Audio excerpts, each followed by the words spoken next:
Thank you all for being here. I'm really happy to be able to chair a session at this Global Justice Conference on incentives for innovation and the economics of it.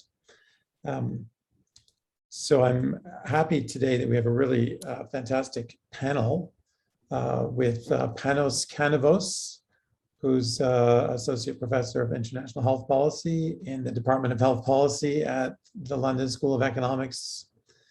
He's also the Deputy Director of the LSE Health and Program Director of the Medical Technology Research Group. So,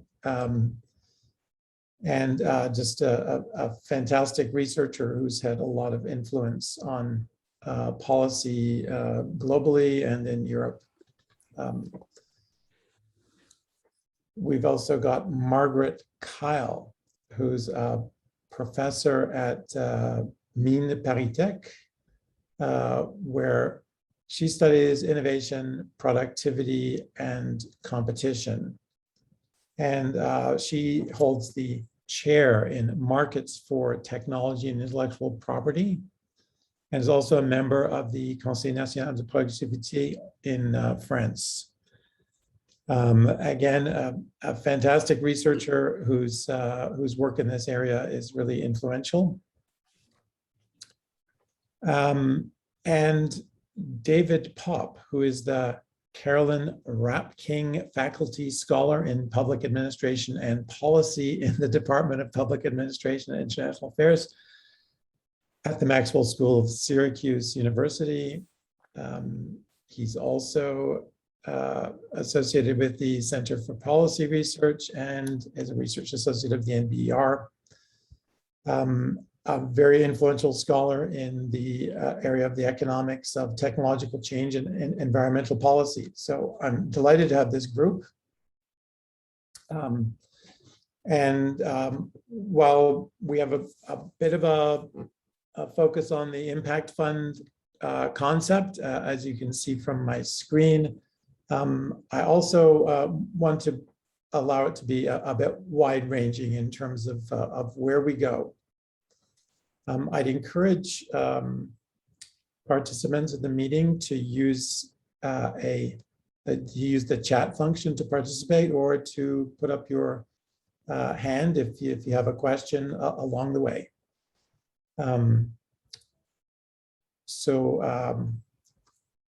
Before we get started, I just want to make sure that everyone is on board with what the impact fund concept is. And this, in a way, I'm going to give a very short presentation about kind of some of the inefficiencies of the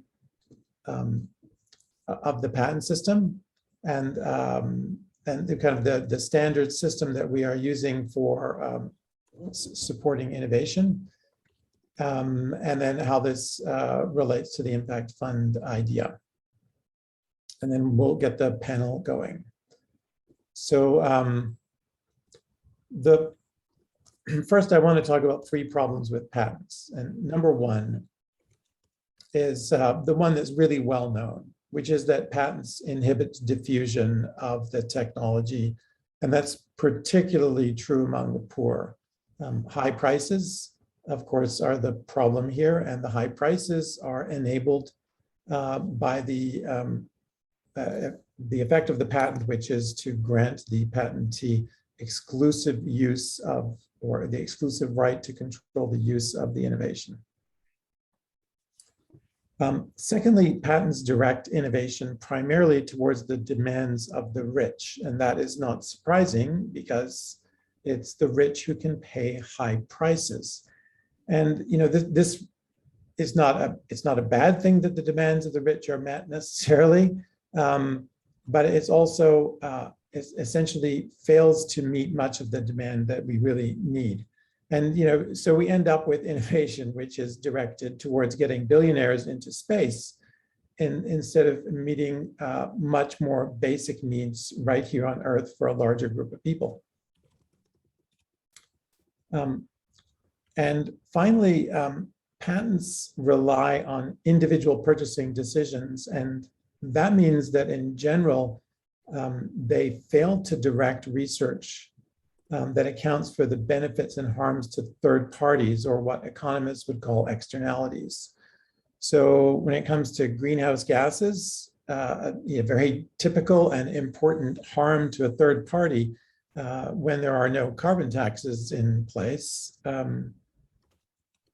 patents fail to essentially reward innovators who deliver innovations which reduce carbon emissions, because that's not something that is rewarded. And similarly, if there is a vaccine that reduces infection of third parties, it's typically difficult to ensure that the innovator gets fully rewarded for that value. So what's the impact fund model? So the idea is essentially that there's a fixed reward funded by the government, and innovators compete for that reward. So here to fix ideas, imagine that basically the government holds out a reward of, say, a few $1 billion, and then innovators can get a share of this. A key feature of the model is that there's optional participation. So if you want to just go the usual route of basically getting your patent and charging high prices, that's fine. You don't have to participate. If you do participate, then you can get a share of this fixed reward. And the key here is that the rewards are based on measured socially valued outcomes. So that could be, for example, reduction in carbon emissions, or, for example, improvements in health. Moreover, if you take these rewards and you're participating, then you don't get to earn money through charging high prices, at least in the participating countries. And here we're thinking about participating countries, we're thinking about low-income countries, and depending on the model, maybe some high-income countries that are funding this reward as well. So it's delinked in the sense that the reward to the innovator doesn't come from high prices, it comes actually from the payment through the reward mechanism. Now, importantly, this is not like the horse race on the previous page. The key is that the impact fund model is designed so that rewards are proportional to impact. So each innovation which is participating earns a fraction of the reward fund equal to its share of the benefits created by all participating innovations. So if you're rewarding maybe cheese, and you produce 20% of the cheese, then you get 20% of the reward. It's useful just to compare this with the standard model. And with the standard model, innovators earn profits based on the markup between price and cost. And so that means that they target innovations for those who can pay high prices, because that's where they earn their money. And this leads, of course, to limited access and use of the innovation. In contrast with the impact fund, innovators earn profits based on their share of some socially valuable outcome.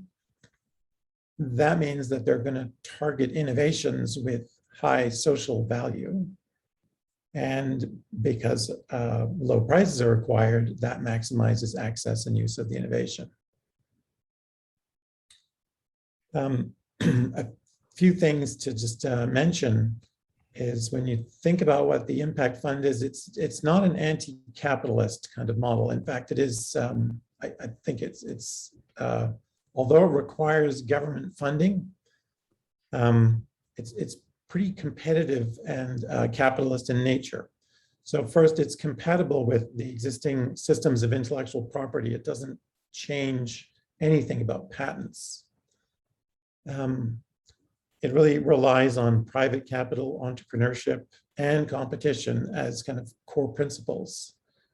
So it's basically saying that, you know, we're looking for entrepreneurs, companies to come up with great ideas, which they can make money on. And in this case, the way they're going to make money is from delivering products that achieve social value. And that means that it aligns the corporate incentives properly with what it is that the government wants to achieve with social value. Finally, it really has holistic incentives, unlike many grant systems, which are often proposed as kind of alternatives to the system of intellectual property, which basically just say, figure out an innovation and you'll get you'll get a grant for figuring out some invention. There are holistic incentives in the sense that the innovators need to think about, are they going to be able to deliver this innovation and to make sure it's actually used, because the reward comes from having the innovation used. So it doesn't apply everywhere. First, it needs to be the case that innovation actually has an important role to play and that we need it to achieve our social goals. In many cases, we don't. It should be the case that willingness to pay is not the right measure of value. So, that seems to be the case, for example, with pharmaceuticals, where poor people, for example, might have a much higher social value than their ability to come up with a small amount of money to pay for new drugs. Certainly in the sort of green technology space, willingness to pay doesn't seem to be the right measure of value because people don't intrinsically include a carbon tax in their personal calculations of what the value of an invention is. And the third point here is that you can only really use this when there is an alternative measure of value, something different from the price. And that's an important restriction. And it occurs in some areas, but not necessarily in others. So again, returning to the idea of green technologies, there is an alternative measure of value, which is reduction in emissions. In pharmaceuticals, we commonly use quality adjusted life years in health technology assessments of new drugs. So those alternative measures of value are already well established and in fact are commonly used by payers. Another possible area of application that I haven't mentioned is agriculture, but it has been promoted as a kind of idea where you could maybe increase yields. This is maybe a bit less obvious, but William Masters has really interesting set of papers on this idea. Just to put some really specific meat on these bones, let me just talk very briefly about two impact fund models. So one is the health impact fund. This idea has been around for a while, but we continue to advance this and in fact continue to see interest. So here's the deal. Suppose medicine's invented, it's patented. At that point, there's a choice. The patentee can register the product with the Health Impact Fund optionally, or it can just go the regular route and try to sell this product at a high price or whatever price it chooses globally. If it registers with the Health Impact Fund, then it has to sell the product in participating countries at cost. The Health Impact Fund then measures the gain in quality adjusted life years, and you can see the happy dancing people who've been treated with this new drug. Then and I've made a mistake here, the Health Impact Fund pays the inventor a reward share, which then of course leads to, I just advanced the slide by mistake. The Health Impact Fund pays the inventor a reward share, which of course supports the development of new medicines. And so this is intended to be a sustainable system that supports new medicines arriving in the market. The Green Impact Fund for technology looks very similar. Low carbon tech's invented, patented, registered with the Green Impact Fund. It's licensed and used in developing countries. The Green Impact Fund for technology measures greenhouse gas reduction. pays the inventor award share, which of course stimulates the development of new low carbon technologies. So a few questions to think about for our panelists.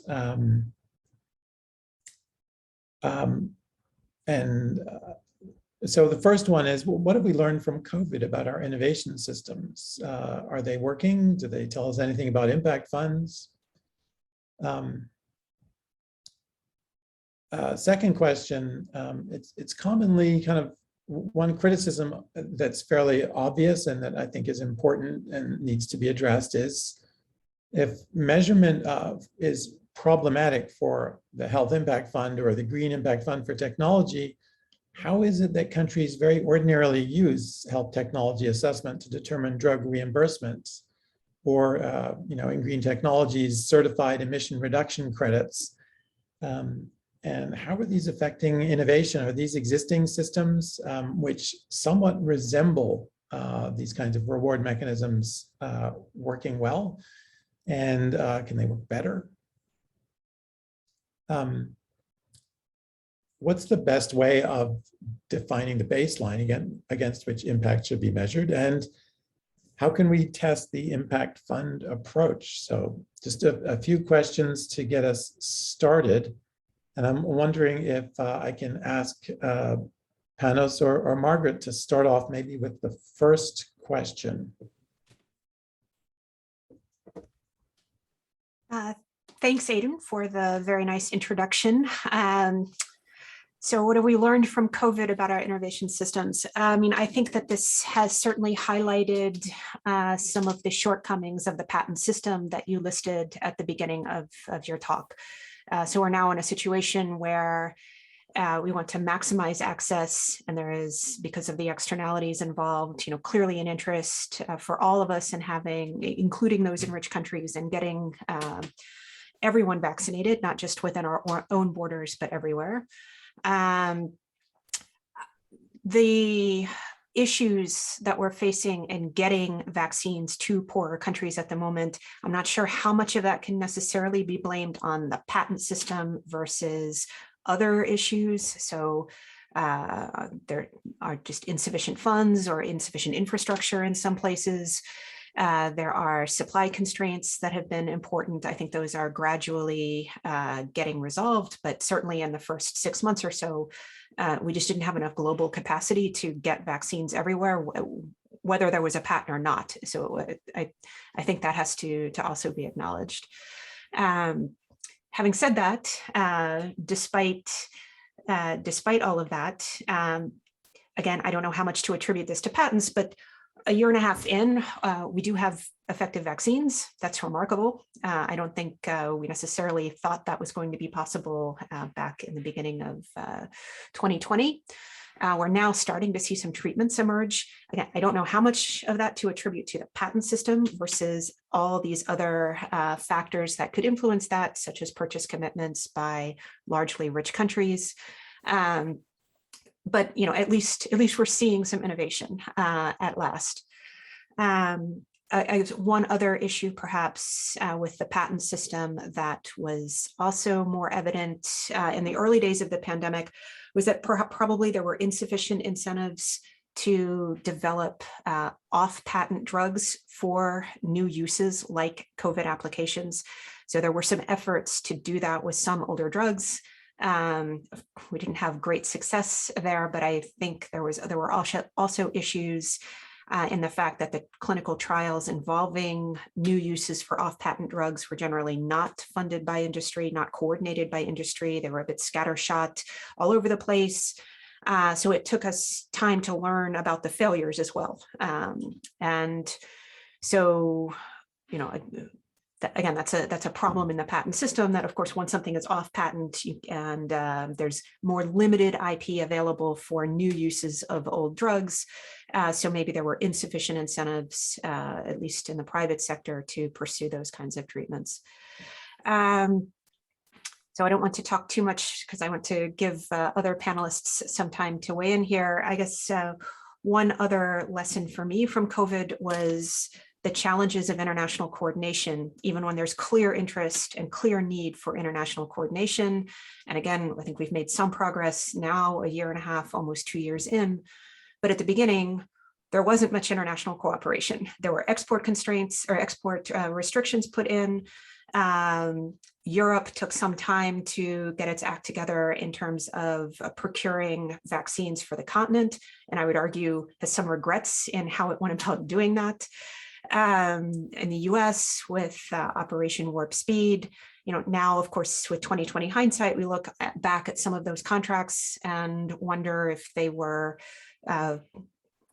if due diligence took place. I mean, it looks like some money probably went to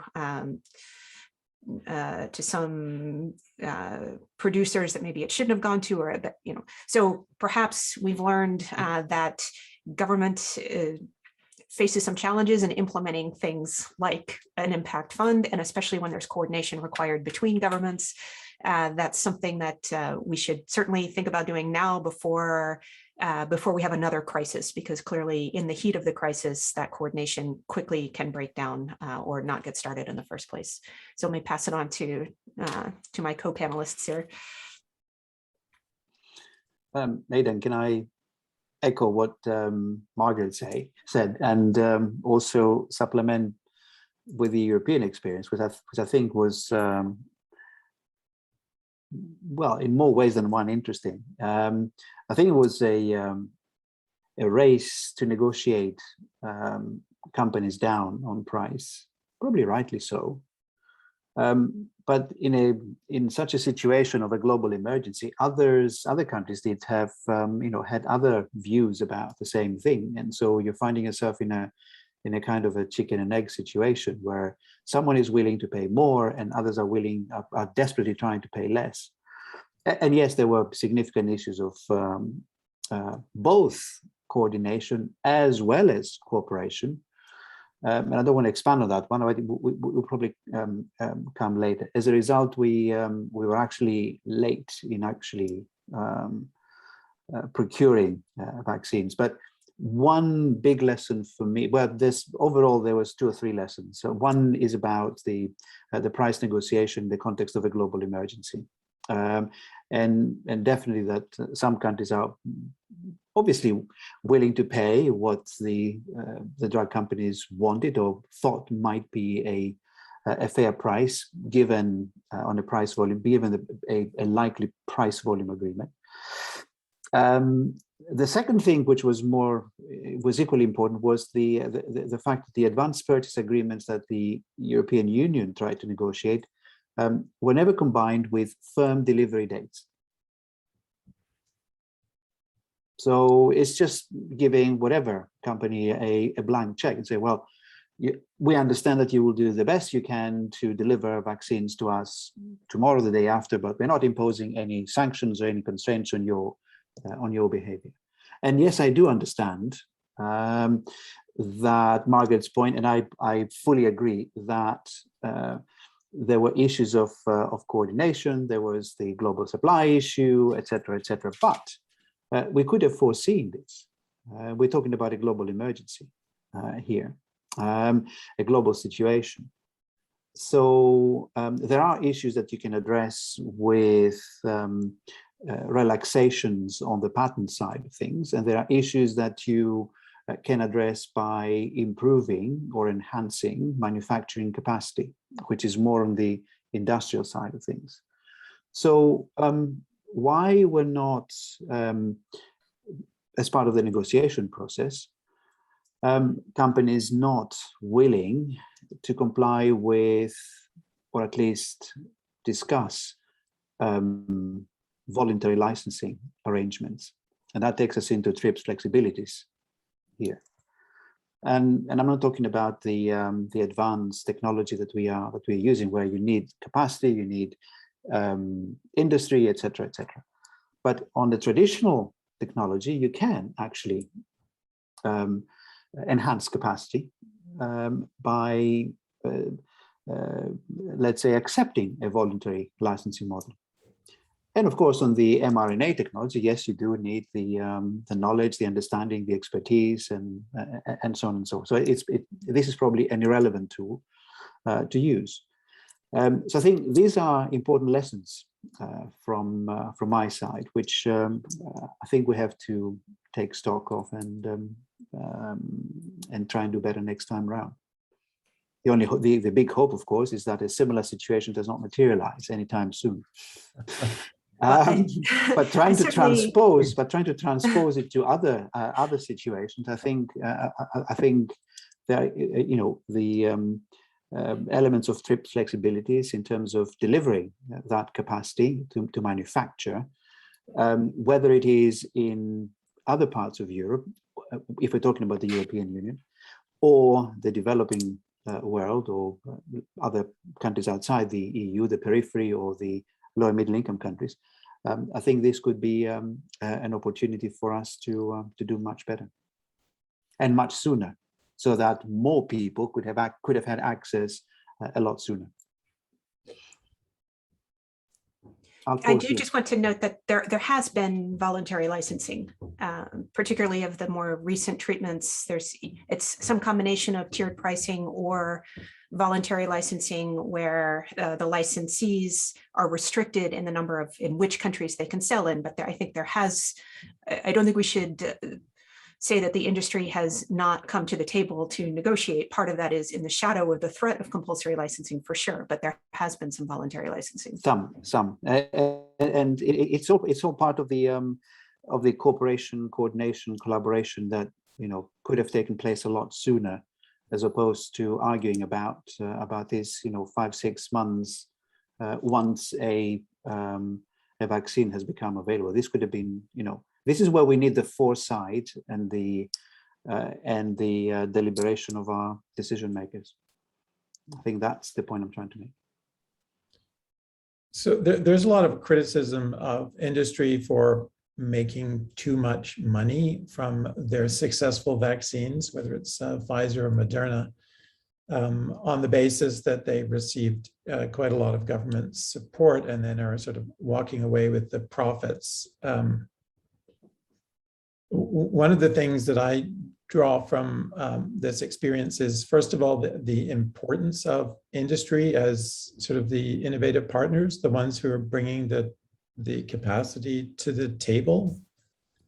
I mean, we did see, I guess, some government labs in Russia advance reasonably successful vaccines, although it's all a bit unclear what the origin of those is. But I guess one of the things that I kind of I wonder about is the sort of the idea that this whole thing should have been socialized. Does that look at all reasonable to you? That basically we should have relied on government innovation to deliver these vaccines? Is there any? I think there's any support for that, even though kind of there's quite a lot of criticism of the existing companies and the idea that they shouldn't have somehow had this opportunity to make money. Anyone willing to take that on? Well, I think we already saw a lot of vaccine nationalism going on. I wouldn't want to push that further by saying it's every country funds its own vaccine, and then I think that yeah, I mean, for me, the Russian example is a good one. Okay, I'm not saying that government labs can't produce vaccines. Sometimes they can, and it's worthwhile probably having some scientists within each government who are capable of understanding the technology and working with industry. But I don't know. I mean, I do think that as much criticism as the industry gets, the fact is that we have effective vaccines in record time. And yes, some of that was with government help for sure. And government help, not just from warp speed in the short run, but decades of government support of basic science before that, which is really important. And I don't want to minimize that at all. But in terms of getting these vaccines through the clinical trials and out into arms, yes, we need to do more in certain countries, but I still think it's been overall a huge success. And I don't, for me, I don't look at that situation and say, oh, well, clearly we need to change. We need to socialize everything because industry failed us. I mean, I think industry has done pretty well in this case, and they're earning a lot of money for sure. Those who were successful are earning a lot of money. Yeah, no, I mean, I agree with that. I just I just find there's sort of there's a pretty widespread kind of commentary that somehow there's too much money for industry, and that industry, you know, is on the one hand bad and doesn't do enough innovating, and then and then they should also give up what they have successfully developed. I mean, it seems important to recognize the importance of industry here as key partners. And so let me ask again, my fellow panelists, if instead we move to some kind of impact fund model where the developer of a vaccine gets some share of the qualities contributed. I mean, I would argue that the qualities contributed by the COVID vaccines, that's pretty high, right? So it's not clear to me that the impact fund model would have industry walking away with significantly different profits. I mean, of course, it all depends on how large the fund is, but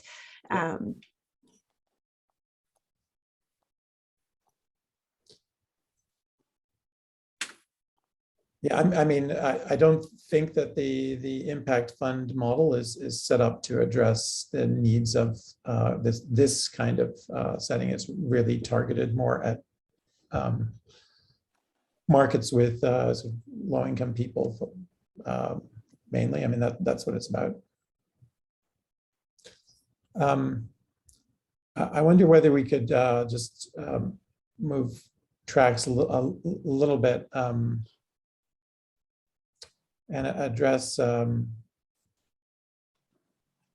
guess, a second question, and that is if measurement's problematic.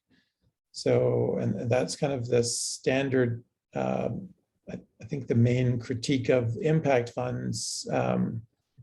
Why do countries ordinarily use HTA to determine drug reimbursement or certified emission reduction credits in the case of green technology? And you know, what's the impact of those things in, I guess, on innovation? And maybe, David, I could start with you, and maybe you would like to comment on how the certified emission reduction credit system has actually worked in practice, and yeah, how it might work for technology. Sure. So I'm actually, before I say that, I want to add one comment on what we've learned from COVID, which I think is relevant for green technology, which is, you know, in an emergency, we can switch directions and we can innovate very quickly.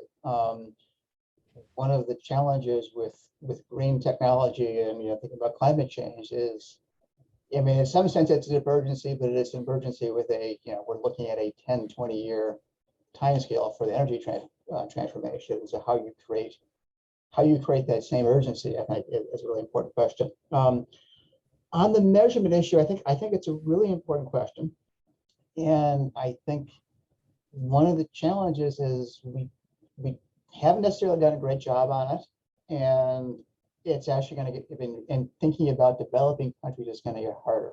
So I'll kind of take each of those separately. So on the, have we done a great job on it? Right? So the, you know, the policy where this has gotten the most attention is the Clean Development Mechanism, which was developed in the early 2000s, and the idea that sponsors in high-income countries could support projects in lower-income countries, and then we would try to figure out, relative to baseline, what were the emissions reductions that occurred, and they would get credit for those emissions reductions.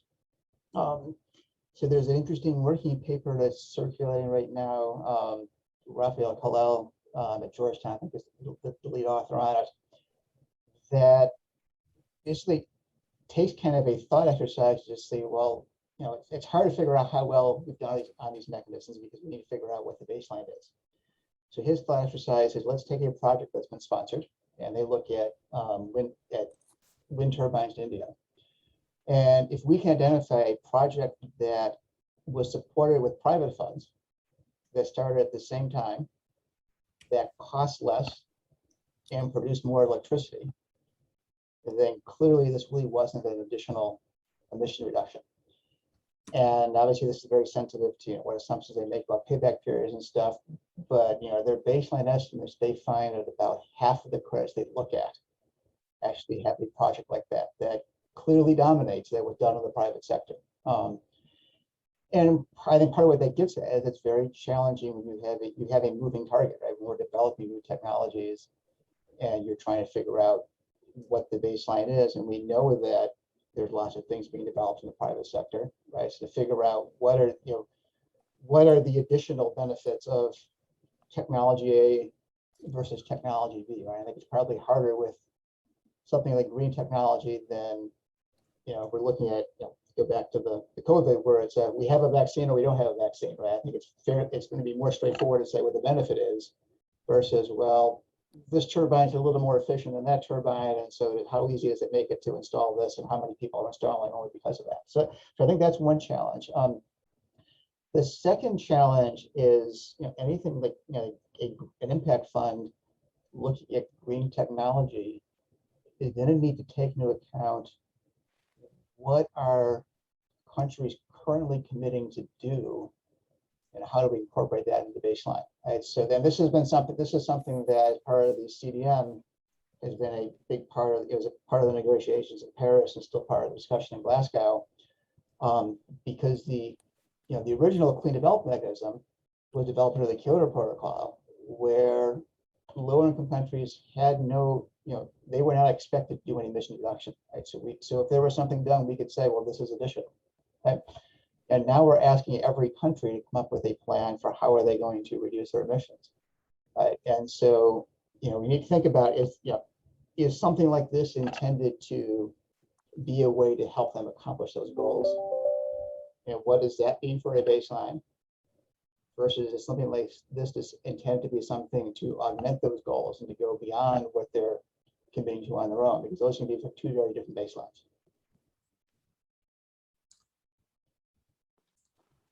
Yeah, those are challenging for sure.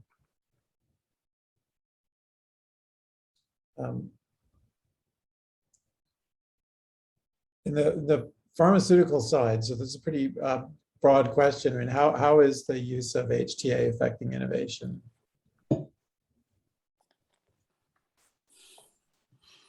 In a variety of ways.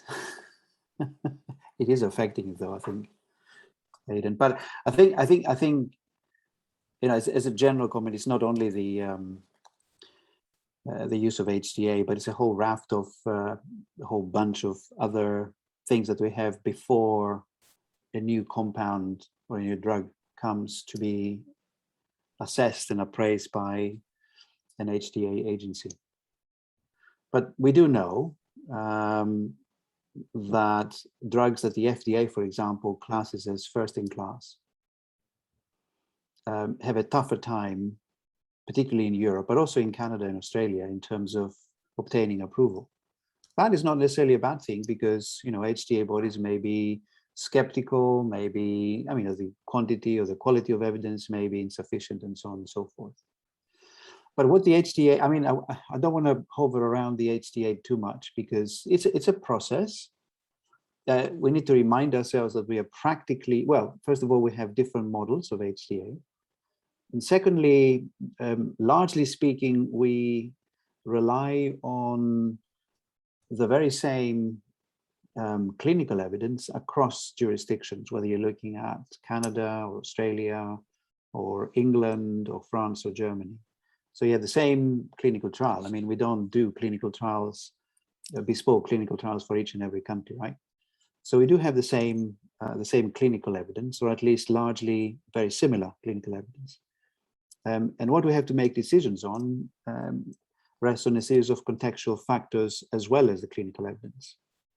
But what the HTA does as a process is to highlight gaps in that clinical evidence, highlight what contextual considerations may be useful, which may be relevant for Sweden, let's say, but not for Scotland, for France, rather than Italy, and so on and so forth. And perhaps give us a tool to negotiate with drug companies. And based on that toolkit, we can use this information to arrive at the so-called risk mitigation strategies, which can be, you know, a discounting scheme or a price volume agreement or something different. But we know, you know, a number of interesting things from HTAs that, for example, only 15% of drugs are rejected, probably less, between 10 and 15%. But we also know that about a quarter of drugs, if you look at it historically, have at least one prior rejection. There's a time element, therefore. We know that about 60% of all drugs are between 2016 and 2021 are subject to a risk mitigation strategy. And we know that at least 50% of drugs are subject to population or prescribing restrictions.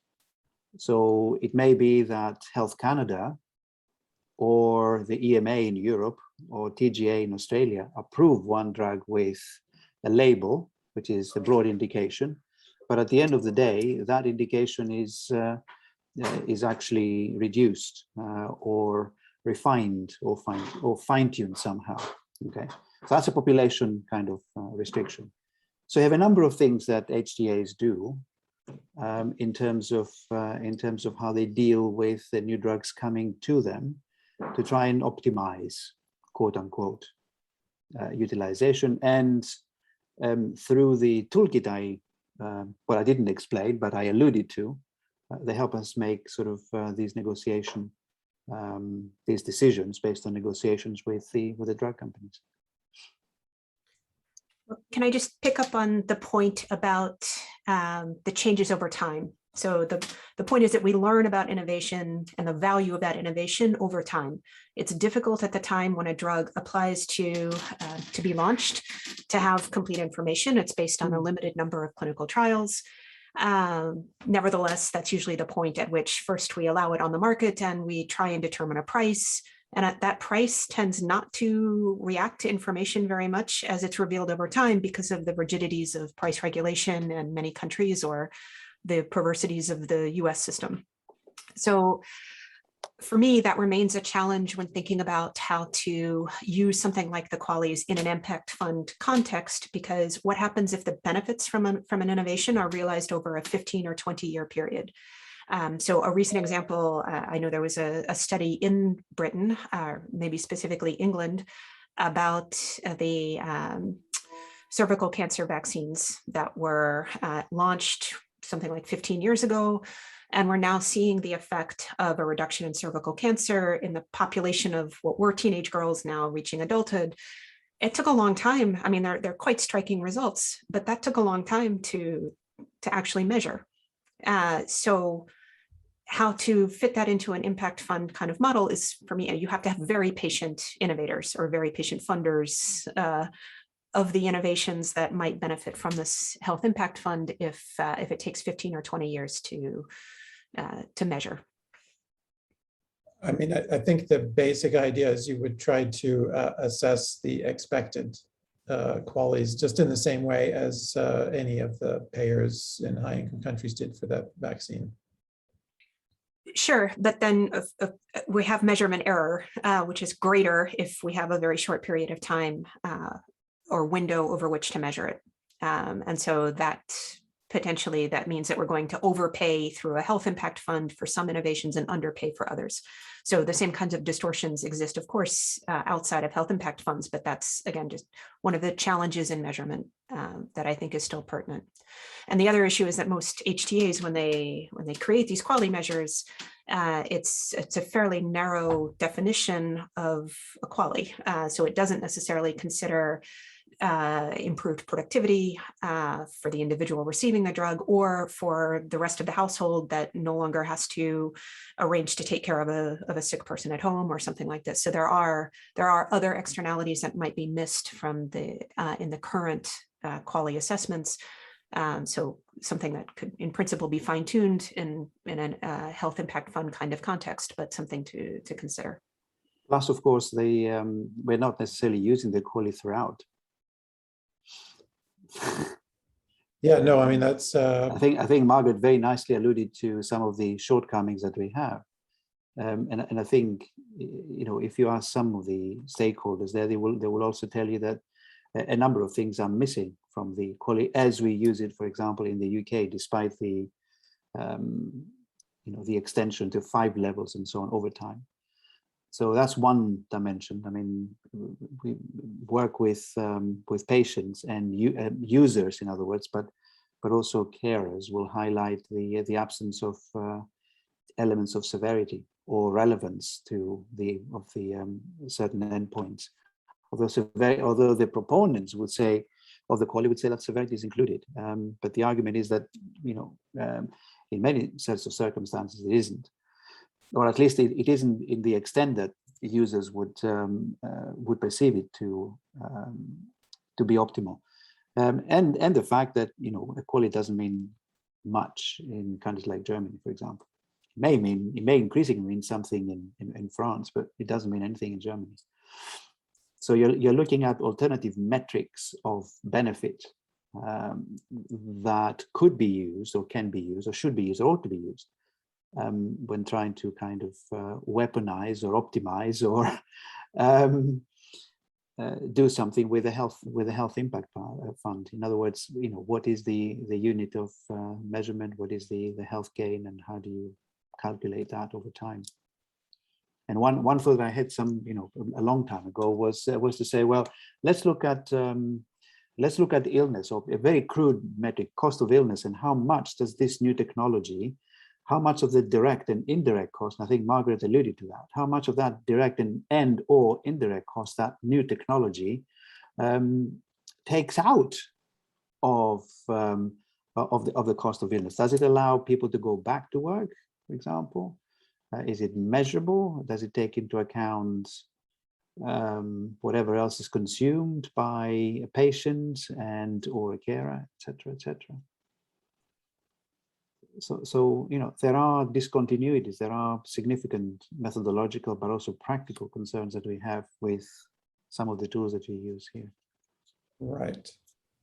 Yeah, I mean, I think it's important also to recognize how, well, essentially the question of, if you're thinking about supporting innovation, which is directed at the needs, particularly of poor people, what are the alternatives? Do we just want to ignore sort of measurement of value, or instead, you know, just go to a grant system and say, well, forget the measurement of value. What we should do is we should figure out in advance what it is that's going to be supported, because that's you know, but apparently we don't use that kind of system for rich countries. So, I mean, this is, I think the imperfections are for sure present.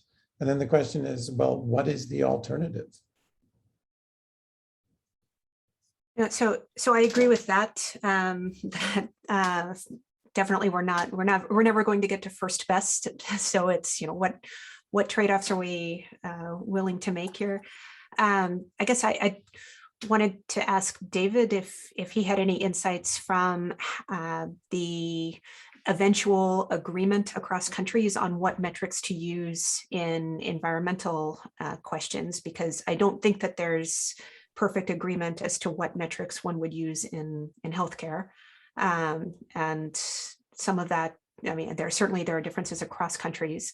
And so how did international collaboration eventually take place, or coordination or harmonization, however you want to put it? I think so the metrics usually are, I mean, at least we're looking at things related to climate change, are in CO2 equivalents. And I think that's partially because that is how every goal is defined. Right? And so we want to And when they start with kind of a target of we want to avoid warming of 2 degrees Celsius or 1.5 degrees Celsius, and then what would be the emission reductions to get there. And so, yeah, in some sense, it may be easier to figure out what the metric should be, like what should we be measuring, because that's how the treaties, that's how the negotiations themselves are defined. Where I suspect, listening to discussion healthcare, it sounds like you don't have that agreement of exactly what is the goal that we're trying to achieve. So the challenge is less in agreeing on what is the right metric and more how do we actually measure that. So there are things that are, and this is a problem for climate policy more generally, not just for something like an impact fund. So a carbon tax is very successful at providing incentives to reduce fossil fuel consumption. So we can say there's X amount of carbons that are burned from using gasoline. It's less effective looking at land use changes, because we're trying to figure out, what exactly is, how much carbon is absorbed by a forest depends on the age of the forest. So it's not always the same. That depends on, what would happen to that land if we didn't, if this project didn't take place. So I think, I think what we have is agreement on what the target is, but there's lots of negotiation that goes into how do we actually measure what truly is a marginal impact. I think you made a good point before, Margaret, about these things have, it's a long run. We might not learn about the effects for 10 or 12 years. We talked about the CDM before. That's basically baked into the CDM, right? So you support a project, and what you get out of it is a stream of payments. There are emissions reductions each year over the life of the project, and they need to be certified annually. So essentially what you'd be buying into here is you're buying into a stream of payment as opposed to a big upfront payment for the investment in technology.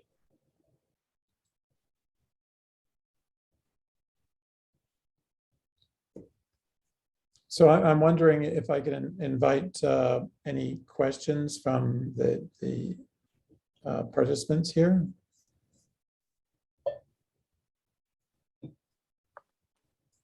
So can I ask one? Sure. So I'm wondering whether the panelists can comment a little bit on the political space from your knowledge of it. So is the impact fund approach, are there competing proposals in that space? And what do you think about the prospects of getting something like this implemented? If you think about the global situation, who could be an effective agent who might push this forward? International agencies, particular governments, but obviously developing country governments might have a vested interest in it. How do you assess the political space? Is this something that is a hopeless kind of enterprise, or is that something that you think has a reasonable chance of success given the current political situation and the problems we face with climate and COVID? I'll jump in on climate since we've got negotiations taking place right now. The history of this is that out of these negotiations, there are agreements to make commitments to developing countries.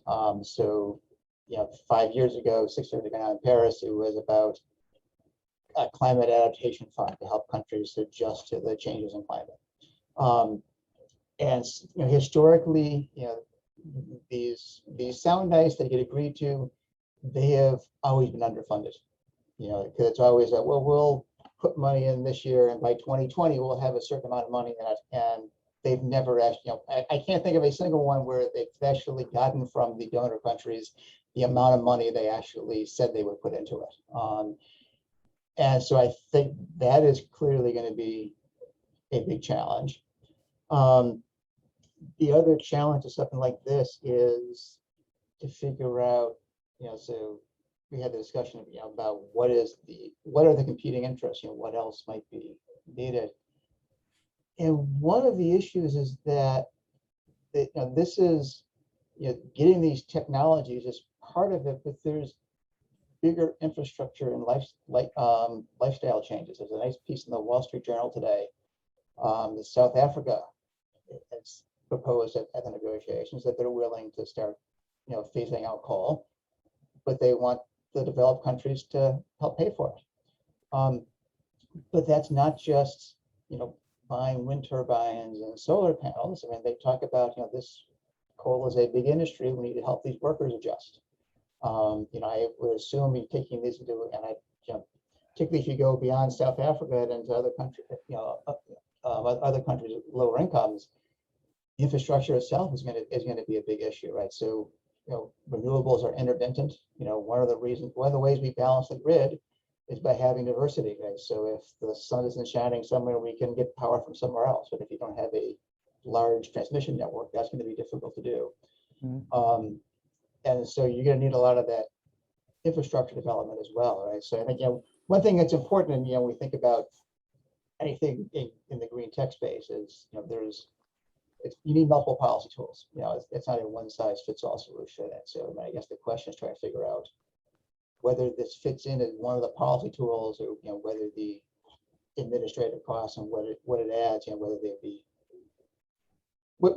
be worth the effort. And I think your question, whether there's going to actually be funds put behind it if you do something like this.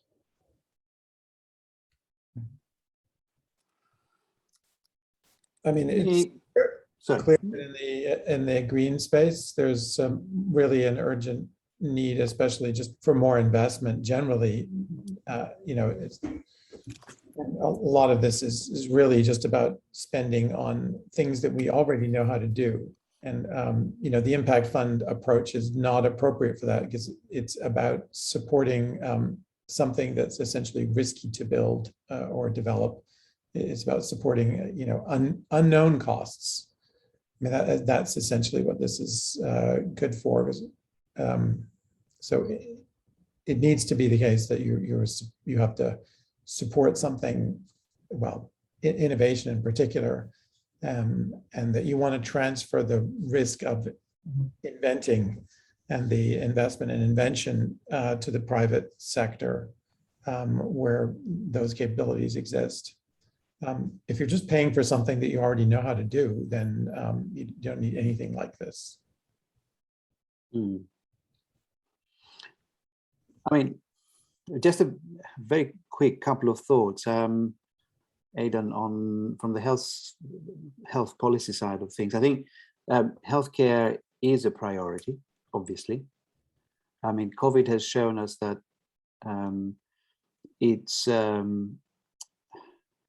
a fundamental condition for an economy in a country to function, to work. And I think that obviously is going to continue. But obviously, different countries have got different priorities, and we're talking here about a large number of nations. One example that that comes to mind with the prioritization and the use of a catalyst to bring interests together is PAHO's initiative on vaccines in Latin America and the use of the revolving fund. It's an interesting initiative. Obviously, PAHO relies on pledges made by the member states in LATAM to purchase and hopefully purchase vaccines and negotiate rates with drug companies, right? But they usually have a shortfall, because what emerges at the end of the day is that they have a surplus of vaccines, because not everyone is willing to purchase their pledged number of doses. So there's a sort of a shortcoming there. And it seems to me, I was going to say that for the health fund, the impact fund to function, you probably need a major catalyst. Because at the end of the day, a catalyst such as the kind of example I alluded to earlier on, in other words, PAHO, not necessarily in that shape or form, that will basically bring together the different forces and will distribute the kind of risk that you mentioned earlier on. I'm driven in that by the willingness, or at least the pledged willingness by many countries to subscribe to universal health insurance coverage principles. And that changes the dynamics quite fundamentally, I think, from a completely out-of-pocket model, especially for acute but also chronic disease, to a model whereby the state or the government or the country is actually paying for and providing basic or more advanced healthcare. So you have major countries that have subscribed to that model in recent years, and that includes obviously Brazil has had a lot of experience with the universal health insurance coverage, but Indonesia, right? In more recent years, Egypt. So major countries, and I don't know about others in sub-Saharan Africa, but I think there may be something there too. So from that perspective, you may have an opportunity. There may be an opportunity, but you still need the catalyst. Who is going to bring all these interests together? Who's going to coordinate? Because we talked about the size of the fund, the rewards being proportional to impact. Which impact? Are we talking about malaria? Are we talking about reducing the impact of TB, for example? And yes, I mean, there can be measurable impact, and the number of lives saved and the lifetime earnings of the people who are benefiting or have benefited from that process can be immeasurable. I mean, it can be huge, right? But at that point, you need someone to bring all those forces together. And I fear that a single agency or even a single, I don't know, catalyst may not be enough in that particular context. I may be wrong, but these are sort of quick off the cuff thoughts that I have. You need a sort of in other words, a global coordinator that can take this on and round the troops, so to speak.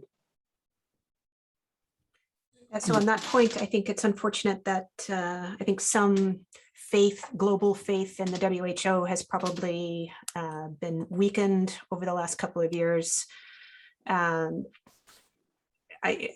What David said about these pledges being made to help other countries, but the funding always falling short. For me, that seems like the usual situation that we end up in. I mean, so one example is the need for new antibiotics, right? Everyone generally understands this. There's been talk about it for many years now. Everyone understands that the patent system is particularly ill-suited for that. And yet, do we have a large prize established? No, we have a couple of little prizes, but frankly, there seems to be real impediments to global coordination on something like that, which again seems well identified. We've had a long time to think about it, and we still haven't made that much progress. So for me, I love the idea of a health impact fund, but it's just, yeah, how is this going to work in practice with an inability of many governments to credibly commit to funding it, with such heterogeneity in interests? It's just seems really, really difficult to pull off in practice. There may be some hope there. So if you look at it, if you look at the flip side of the coin, WHO has an enormous convening power, so you can leverage that convening power to see if there's something that can be done on that front, and bring those countries, those governments that can actually play a role in international affairs to think more closely about what can be done. The other thing which is interesting is that for the kind of innovation or innovations that we are talking about, we may have an alignment of interests. You may have an alignment of interests with big pharma. It's also in their interest, at least in some technologies or for some conditions, to have a shall I say a global approach or a risk reduction in disease prevalence or in certain conditions prevalent, where diseases that are considered to be to be neglected and so on, where the where the interest in research is small, or the commercial interest from commercializing, let's say, new and effective treatments is also very small. So there may be a big interest there. So if you have some governments, a major international organization with huge convening power, and a commercial interest behind you, then there may be an opportunity there. Plus, of course, some interested thinkers, whether these are decision makers, healthcare professionals, academics, and so on and so forth. So I'm looking at it from an optimistic perspective, right? So from a very positive perspective. Just trying to give you some thoughts. Yeah, thinking about how to add an optimistic perspective on the green technology side. One way to think about this, and I don't know now if the impact fund is the right way, or if a more traditional research prize would be better, because it could be a little more. So, like, I guess the question would be how you could target an impact fund on specific things. But if we think about, clean technology, solar panels are cheap. Wind turbines are at least on land are fairly cheap. Offshore are still more expensive. The big innovation needs, one thing that comes to mind is energy storage, right? Batteries are important for electric vehicles, but also if you're going to have, renewables, you want to be able to store the power to be used at a different time of day. And that has value in high income countries, but it might actually have more value in low income countries, right? Because then you can put in solar panels in places that are off grid and use the storage to provide 24-hour power, right? And so thinking about those, can you incentivize things that would be of benefit to both the donor countries and to recipient countries? But that does involve, more, that makes it then more about just the impact is reduced carbon emissions, because you're focusing on a specific technological goal. But that might be a way to think about funding things where there might be, you might be able to get more buy-in.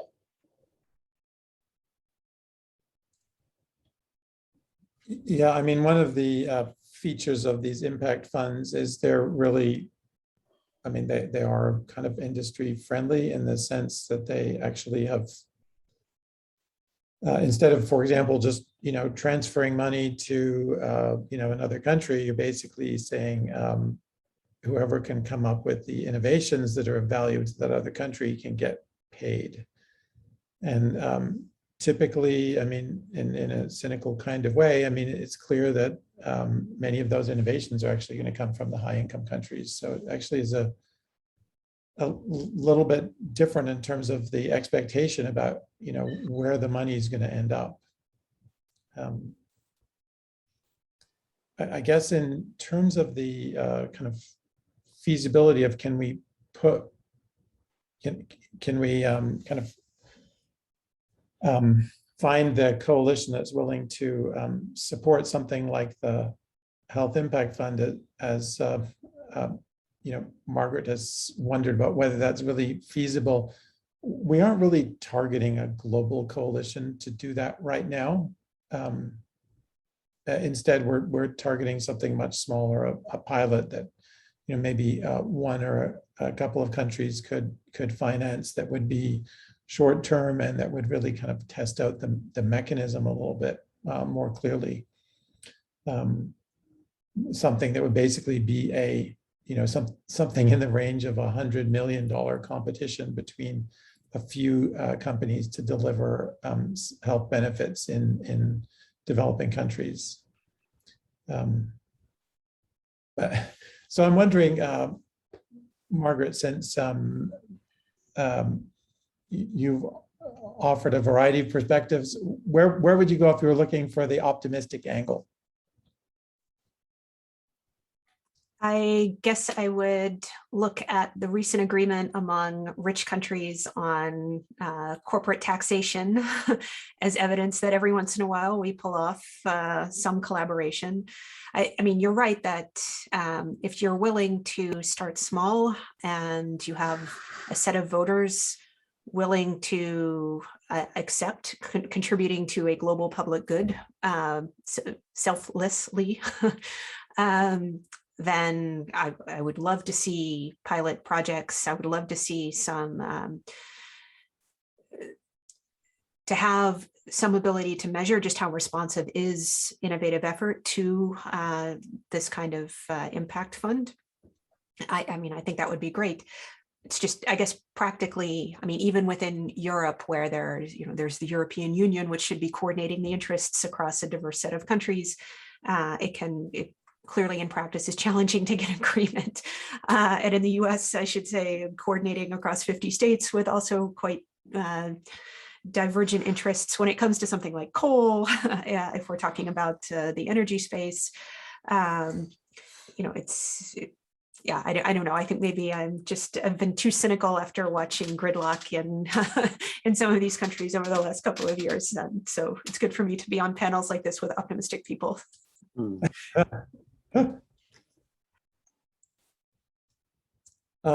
So I'd welcome any more comments or questions from the floor or whatever it is.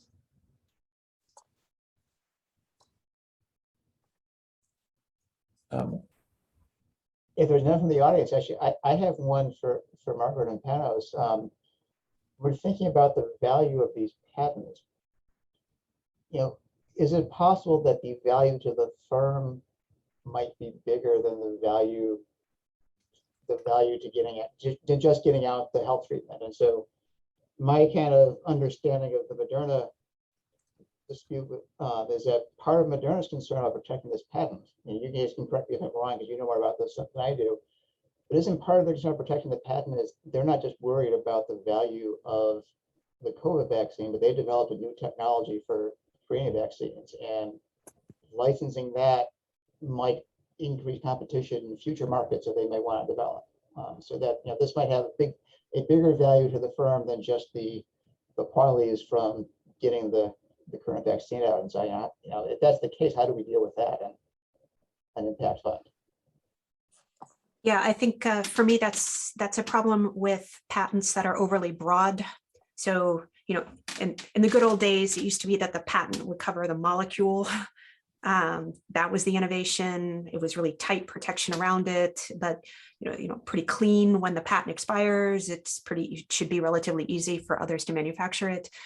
And now we're in a world where sometimes you've got the molecule patent and then 20 patents around it, covering methods of use, covering manufacturing techniques, covering various little tweaks. Those patents are perhaps more contestable in court or more likely to be invalidated, but still represent a cost that others have to invent around. And we're moving into a world where patents on the mRNA or now CRISPR, they could be overly broad and cover not just one drug, but many potential treatments. And that is another issue with the patent system, that the old one patent per product kind of model that underlies a lot of our theory doesn't really apply anymore. I mean, you can have thousands of patents for a single molecule, thousands, literally thousands. But one thing that is important, that is interesting about patents, is that where you don't patent, the product can be made available. Imagine a country where there isn't a patent for product X, then there can be a competitor to product X. Because quite clearly, the innovator cannot or does not want to patent in all 200 countries, however many there are in the globe anyway. But at the end of the day, by and large, patents, whether we like it or not, are more relevant to products, despite the fact that they may actually incorporate the kind of technology that we're talking about here. I think Margaret mentioned mRNA. So yes, it's a very useful conduit, and I think it's not only going to be used for vaccine, it's going to be used for cancer care, it's going to be used for other things as well. Yes, there is a danger there. But at the end of the day, you're going to have to use the technology to identify a potentially useful target in terms of a TPP, of a target product profile, which is then going to be proven useful in a clinical trial. And based on that, you can decide, as to whether this is marketable, profitable, etc., etc., etc. But I think as we are thinking about a potential coalition of the willing, we have to discount some of these things anyway, because technologies, most drugs incorporate technologies that were invented 5 years ago, 10 years ago, 20 years ago, or 30 years ago. So we can go on and on and on, but I think what you need, and I'm looking at Thomas and Aidan here, what you probably need is some kind of international forum with key participants to discuss very concretely how to reduce the impact of a major disease that is of particular concern to low and middle income countries. By using, however many, I don't know the latest statistics, but 6, 7, 8 million people to TB, several million people a year from malaria. Quite clearly, a lot of that can be done through prevention. A fair amount can be done through treatments that are already available. Quite a big chunk could be achieved with, I don't know, it could be new technologies. But try and think of a target and a series of stakeholders that can support you in that particular pursuit. So, Panos made a really important point there, which is that the patent's only enforced in the countries that you file protection for. Yes. And so, so India and China are different from thinking about getting clean technology to Africa, right? Because I don't think, and probably for medicine as well, because I think in a lot of cases, the patents aren't taken out there anyway. So patents might not be the burden might not be the barrier that's stopping these from being purchased in those countries. And I think that gets you to think about, what the goal is, right? The big impact that patents have in this space for these countries are in middle-income countries, right? Where India and China are trying to develop their own industries in renewable energy. Right? And so, one thing I think to think about is the goal of the impact fund to get the technology on the ground in the most vulnerable countries, or is it to develop some self-sufficiency? Is it to develop the capacity for middle-income, lower middle countries to be able to develop some of these technologies on their own? And if that's the case, why is that important? Yeah, I think it should be addressing all of those things. Ideally, we want to actually we want a competitive environment where there is more than one producer of a given technology, if possible.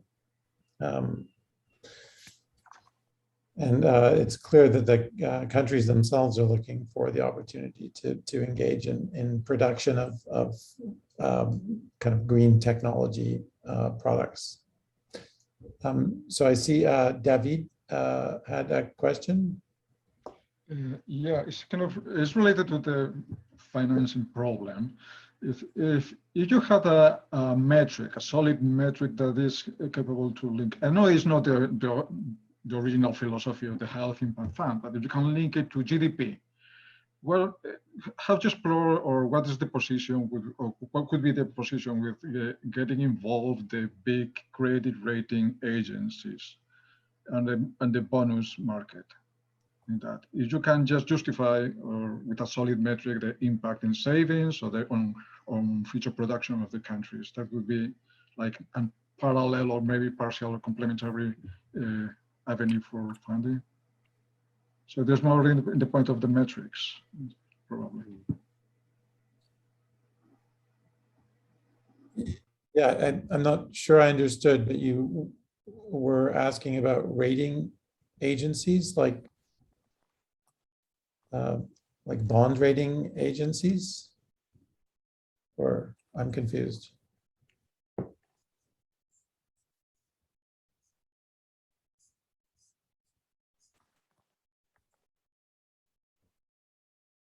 Any of our panelists able to respond?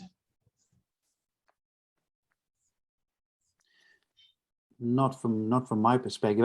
I guess the question, if I was to rephrase somehow what our colleague here, David, has said, is where is the money coming from, and is it securitized in some, and is it rated in some, with some kind of through some kind of credit agency rating, but it may or may not be relevant, but the first question is relevant. In other words, how are the funds raised? Who contributes? By how much? So, for example, if you want to eliminate or reduce the impact of malaria, okay, and malaria is prevalent in the tropics, and you go to Brazil or you go to Indonesia, Malaysia, whatever, and you ask them to contribute to a fund.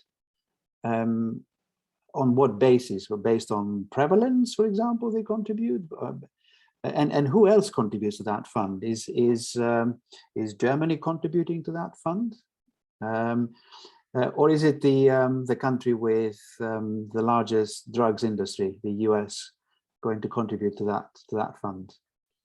Do you see what I mean? So there's a whole range of issues there that may be of interest to kind of clarify. Because otherwise there may be some skepticism around what funds, who contributes, by how much, what is the size of it, and especially if you have 3, 4, 5, 6 let's say neglected diseases. Schistosomiasis is another one, right? And you never know, it could be Gates that would be interested in that sort of thing, okay? Because they fund with a lot of money the global health initiatives and so on and so forth. So I think that's one particular area, and I would want to clarify that before I get into credit agencies and rating and so on and so forth. I guess what David may have been alluding to is the health impact bond or the social impact bond, which may be slightly different to what you're proposing. Yeah, he's actually sent me a message saying it's about issuing bonds using health impact fund metrics. Exactly. Yeah, exactly. I mean, there is now, of course, a huge amount of money chasing kind of these social and environmental kind of. Which is interesting, an interesting idea. It's a very interesting idea. We had a health impact bond issued in Sweden not so long ago. I think it was last year, for diabetes management. So it was really the banks that, so you're attracting resources basically not from the healthcare system, but from the private sector, so that the healthcare system can actually then channel these resources and create social benefit. Yeah, I mean, the traditional kind of impact bond model is that the government wants some social benefit. They basically hold out an amount of money and then say, this is how much you can be paid. And then, private financing will support basically the investment into the project and then gets paid off accordingly. I mean, in a sense, the health impact fund model is kind of a competitive model within that, which says, here's this social goal, and then anybody can compete who basically is able to advance that goal.